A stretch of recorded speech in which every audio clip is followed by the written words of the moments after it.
Dindoli police station વિસ્તારમાં આવેલ Godadara railway overbridge નીચે રેલવે પટરી પાસેથી પસાર થતા રાહદારી સાથે મોબાઈલ બાબતે અજાણ્યા સમયે બોલાચાલી ઝઘડો કરી રાહદારીને શરીરે તીક્ષ્ણ હત્યાના ગા મારી ગંભીર ઇજાઓ કરેલ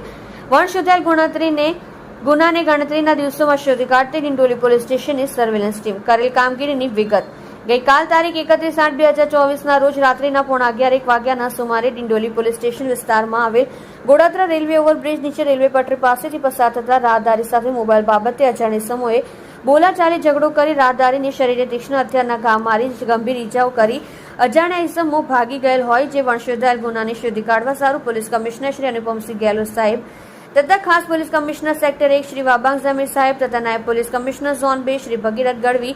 સાહેબ તથા મદદનીશ police commissioner D division Shri VM Jadeja સાહેબ સુરત શહેરનાઓ આવા પ્રકારના ગુનાઓ કરતા અસામાજિક તત્વોને પકડી કાયદેસરની કાર્યવાહી કરવાની સૂચના અને માર્ગદર્શન આપેલ હોય જે ઉપરી અધિકારીશ્રીઓની સૂચના અને માર્ગદર્શન હેઠળ ડિંડોલી પોલીસ સ્ટેશનના senior police inspector Shri RJ Chudasama તથા second police inspector Shri HJ Solanki નાઓએ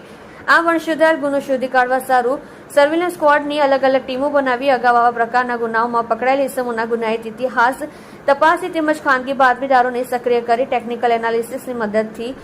ગુનો શોધી કાઢવા સારું જરૂરી માર્ગદર્શન આપેલ હોય તેઓ શ્રીના સીધા સુપરવિઝન હેઠળ સર્વેલન્સ સ્ક્વોડના police sub inspector LH Masani નાઓ સર્વેલન્સ ટીમના માણસો સાથે આ વણશોધાયેલ ગુનો શોધી કાઢવાની દિશામાં પ્રયત્નશીલ હતા તે દરમિયાન સર્વેલન્સ સ્ક્વોડના આસિસ્ટન્ટ હેડ કોન્સ્ટેબલ કિરીટભાઈ તથા આસિસ્ટન્ટ હેડ કોન્સ્ટેબલ મહેન્દ્રભાઈ નાઓની સંયુક્ત બાતમી હકીકત આધારે આ ગુનામાં સંડોવાયેલ રાજદીપ ઉર્ફે દીપક પંડિતનાને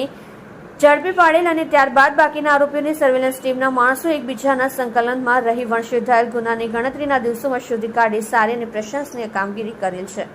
તમે જોઈ રહ્યા છો SD ન્યૂઝ ચેનલ ફેઝલ શેખની સાથે.